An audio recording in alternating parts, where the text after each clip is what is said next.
Ainda que você discorde totalmente da minha opinião, fique até o final que eu quero fazer uma pergunta e eu acredito que essa pergunta vai servir muito para você refletir sobre essa questão. Você já deve ter notado que nesse canal eu não falo apenas das leituras que faço, mas falo também sobre alguma notícia que trate desse universo da leitura, né?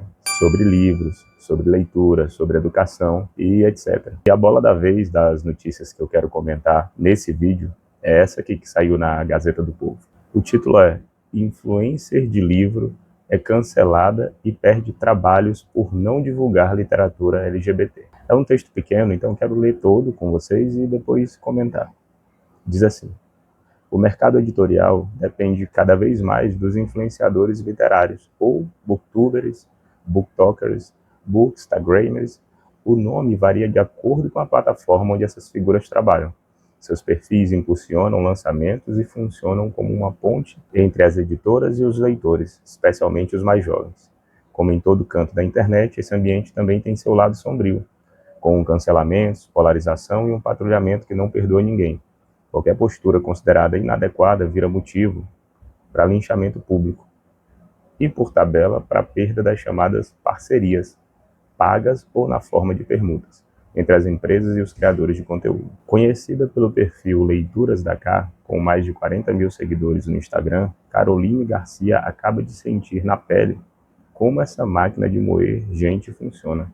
No final de maio, ela foi massacrada nas redes e perdeu contratos com pelo menos 3 selos do segmento juvenil por uma questão de preferência pessoal. Caroline não divulga títulos com temática homossexual. O ponto de partida do episódio foi um post da própria influenciadora, em que ela relata uma troca de mensagens com uma escritora de romances sáficos, entre parênteses, lésbico, né?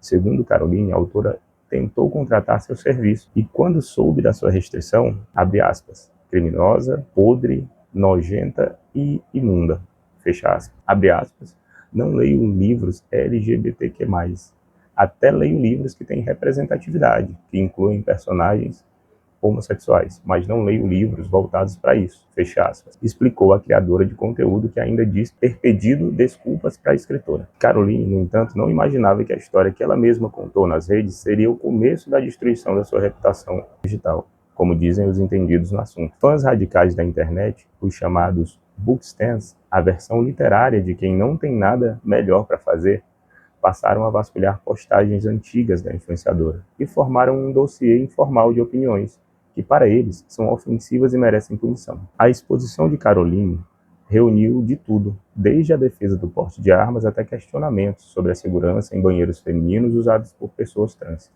com destaque para o comentário inocente de que o homem é homem e mulher é mulher, deixado por ela num post de uma mãe sobre o filho, que queria uma mochila estampada com uma personagem feminina de desenho animado. A etapa seguinte do cancelamento veio das editoras, que agiram rapidamente para se desvincular da imagem da criadora de conteúdo. Todas divulgaram notas no mesmo dia, 25 de maio, e curiosamente com a mesma linguagem. O selo Out do Grupo Globo afirmou ter entendido a gravidade do conteúdo compartilhado e concluiu que publicações ofensivas, discriminatórias ou preconceituosas justificavam o encerramento da parceria com Caroline.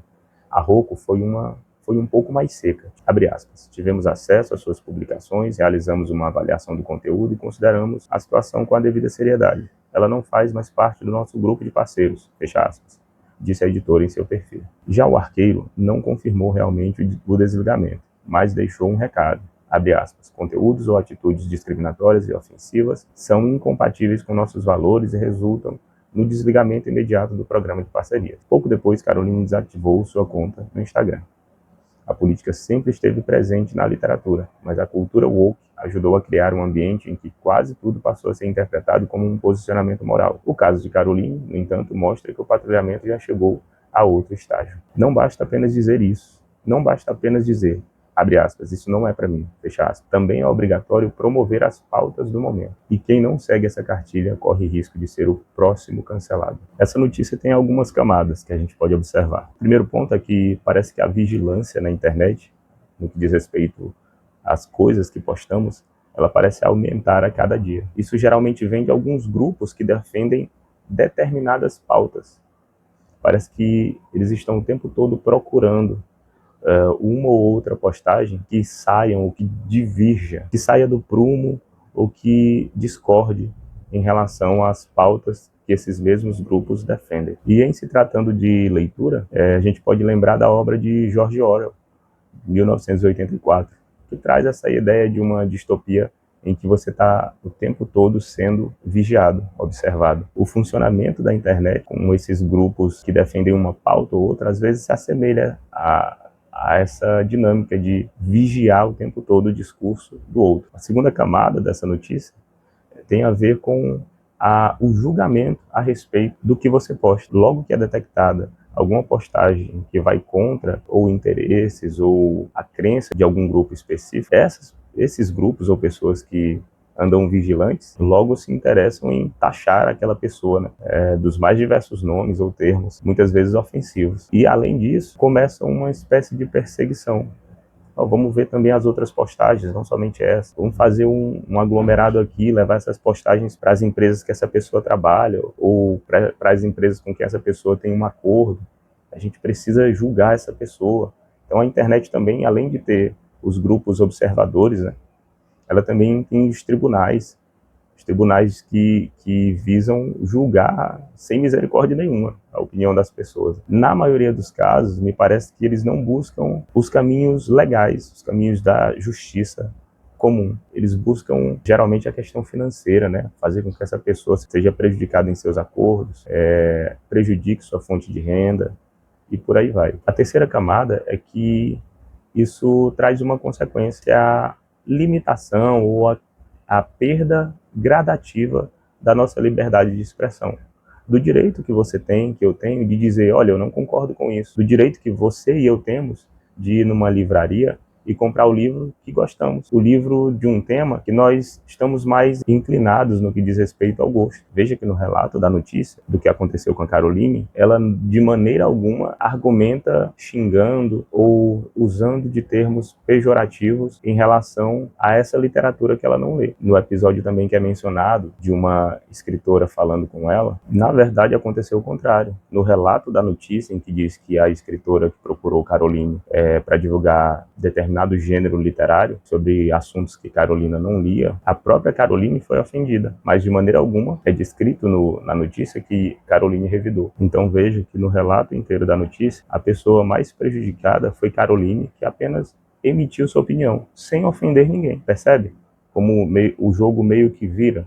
Alguém que omite a sua opinião a respeito de seus gostos particulares é taxada de alguns termos pejorativos, é prejudicada publicamente porque perdeu seus acordos com as editoras, provavelmente prejudicada financeiramente, e sai como uma grande preconceituosa, perdendo, dentre as outras coisas, sua liberdade de expressão. Para finalizar, eu queria que você que está vendo esse vídeo parasse para pensar o seguinte: imagine você indo para uma livraria comprar livro toda semana, e de repente a pessoa que te atende lá na livraria começa a reparar nos seus gostos de leitura. E aí vê que você nunca comprou um livro cristão. E aí um dia ele pergunta para você: olha, eu reparei que você não lê livros cristãos. A gente tem a seção dos livros cristãos aqui. Você não quer comprar? E você responde assim: não, eu não gosto de ler livros cristãos. Tenho um canal no YouTube, mas também não divulgo livros cristãos. E imagine que essa pessoa lhe denuncie, comece a falar com as editoras com quem você tem um acordo, e dizendo assim: olha, essa pessoa é preconceituosa contra cristãos. Mesmo você não tendo usado nenhuma palavra pejorativa, mesmo você não tendo xingado nenhum cristão, você apenas emitiu a sua opinião e o seu gosto, dizendo: olha, eu não leio, não gosto de ler livros cristãos. E imagine que agora você passa a ser perseguido nas redes sociais a ponto de ter a necessidade de apagar suas redes sociais, simplesmente porque você compartilhou o seu gosto literário. Fica aqui a pergunta para reflexão. Esse é o meu canal de leitura. Se você gostou, se inscreve, curte, comenta aqui se você concorda ou não concorda com o que foi mencionado, com o que aconteceu com a Caroline, e até o próximo vídeo.